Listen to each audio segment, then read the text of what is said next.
Merci Monsieur le Président.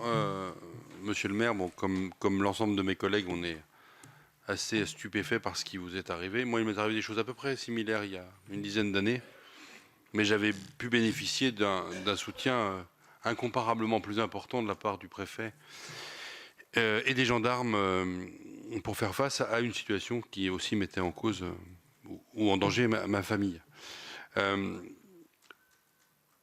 Je reviens sur le début de votre intervention et sur le rôle du maire dans les questions d'accueil des CADA. Parce que c'était, dans mon cas, exactement le même problème. Est-ce que vous pensez que, au-delà de l'absence de soutien à très court terme dont vous n'avez pas bénéficié, que tout démarre d'ici?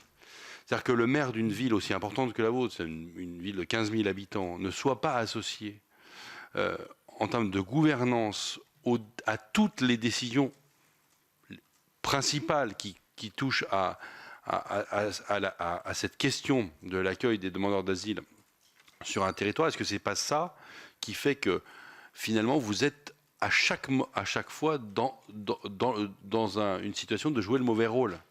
Et pour nous législateurs, je pense que ça et c'est vrai pour cette politique publique-là, c'est vrai malheureusement pour bien d'autres. Donc ça, c'est vraiment quelque chose d'important. Je pense qu'on peut voter toutes les lois du monde, elles reposent sur des êtres humains qui sont en charge de les appliquer. Et qu'il faudrait quand même un bouleversement intellectuel de l'administration déconcentrée de l'État pour comprendre ce qui est en train de se passer dans notre pays et vous apporter son soutien. Dernière question, plus triviale, est-ce que votre décision est irréversible? Est-ce que ma décision est irréversible? Vous savez, entre le 22 mars et maintenant, on a eu le temps de réfléchir, on a laissé passer voilà, le cap de façon à ne pas prendre une décision comme ça dans la foulée. J'ai bien réfléchi, voilà, avec mon épouse, avec mes enfants, même s'ils ne vivent plus à la maison, mais enfin bon, voilà, ils sont... Et voilà, maintenant, mes enfants me disent de tout arrêter. Ma femme ne veut plus rester sur Saint-Brévin, puisque pour l'instant, on ne sait pas, la personne n'est toujours pas arrêtée. Hein.